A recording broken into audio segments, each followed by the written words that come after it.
मुझे तो हंसी आती है जो मैं लोगों से सुन रहा हूँ। मैंने तो खैर खुद से फिल्म देखी नहीं, लेकिन जो मैं लोगों से सुन रहा हूँ कि जी उसमें जो है रहमान डकैत को रा का एजेंट करार दिया गया ना, और बड़ा मजबूत एजेंट भाई, उसने बड़ा काम किया और पूरे शहर के अमन को तबाह कर दिया उसने।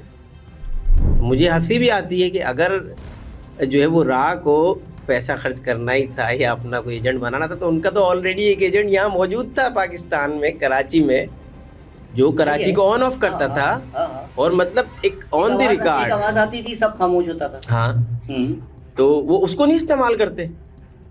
अगर उनको जो है इस्तेमाल करना था, क्योंकि एक गैंग पे तो उन्होंने हाथ रखा था ना। बिल्कुल था, हाजी लालू पे तो उन्होंने हाथ रखा था। और सबसे पहला जो MKM का जो दफ्तर था वहाँ पुराना गोली मार में, जहानाबाद में, वो हाजी लालू के अपने घर में खोला गया 2001 में।